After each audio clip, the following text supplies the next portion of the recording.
Every summer, me and my wife used to look for a hotel so we could spend our vacation with our kids. We used to spend most of the time in the resort instead of visiting other places. That made the vacations way cheaper since we didn't have to rent a car. It was also very relaxing to simply stay there, enjoying the resort and nice places with them, without worrying about day-to-day responsibilities. When summer came, me and my wife chose a very cool resort for the vacations. As soon as we got to the resort, me and my wife started undoing our bags, and obviously the kids wanted to go to the water park right away. Me and my wife sat on some chairs close to the pool. In the meantime, the kids ran away to go play with some other kids that they were at the water park. We sat there and enjoyed the sun for about 2 hours, until we both decided it was already time to go back to the room, to get dressed and go have dinner. So I got up and started walking through the water park, looking for the kids. After a few minutes, I managed to find Jake, my oldest son, and asked him where was Mike, my youngest son. I changed my kids' names while telling the story for safety reasons. Jake said that Mike was playing with another kid on the other side of the park. I told him we were leaving and told him to go wait with his mother while I looked for his brother. I walked around for about 10 minutes, looking everywhere without being able to find my other son. I was starting to get worried when I finally caught sight of him. He was in a corner behind the park, close to some chairs. He was talking to a small kid that seemed to have about the same age as him. In the chairs near them, there was a couple that apparently were the parents for the kid. I got closer and politely greeted them, but they didn't answer me. They simply gave me a light smile. After that, we were in an uncomfortable silence for a few seconds, so I told Mike we were leaving. In the way to our hotel room, I asked my son who was the kid he was playing with.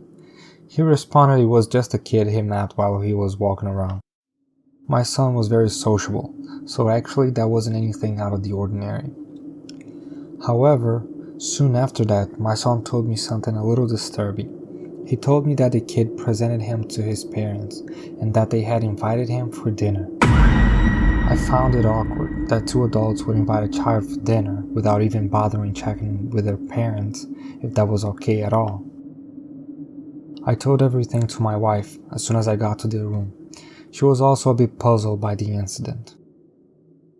We ended up going for dinner at a nearby restaurant and came back to the room around 6 p.m. When we arrived at the hotel, we went to the elevator and then to our floor. However, as soon as the elevator doors opened up at our floor, Mike's new friend and his mom were right outside, as if they were waiting for the elevator to arrive so that they could go down.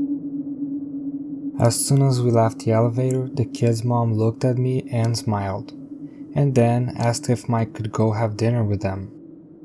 I looked at my wife right away, and she looked as worried as I was. So I looked back at the woman and said, "Well, we already had dinner tonight, but perhaps we could set something up for tomorrow?" Her smile went away. She turned and started walking in the opposite direction of the hallway, possibly heading to their room. In that moment, I knew me and my wife were thinking the same thing. What it seemed like was that the woman just stayed there in front of the elevator doing God knows how long without having any intention of actually using it, simply waiting for our son to invite him for dinner again. Once we got in, we sat down and had a serious talk with our son, and we prohibited him to go near that family again without being accompanied by one of us. He seemed a little upset, but ended up agreeing with it. I also spoke to Jake, told him about the situation, and asked him to keep an eye on his brother in case we weren't around. After we all talked, each of us went to take a shower, taking turns, and we spent the rest of the night watching TV and laying on the couch and bed. I won't lie when I say that I wasn't very pleased with the things that happened. I was worried about my son's safety and with the mood he had brought upon our vacation. But I told myself that the next day would be different and we would enjoy it. Eventually, we got ready to sleep, so we turned off all the lights and the TV. There were 2 beds in the room, one for me and my wife, and the other for the kids to share. A few hours later, in the middle of the night, I was awakened by someone shaking me heavily. I almost jumped out of bed After all, I was still a little distressed about the whole situation that had happened earlier. Then I saw Jake by my side still shaking me. I asked him, "Hey kid, what's going on?"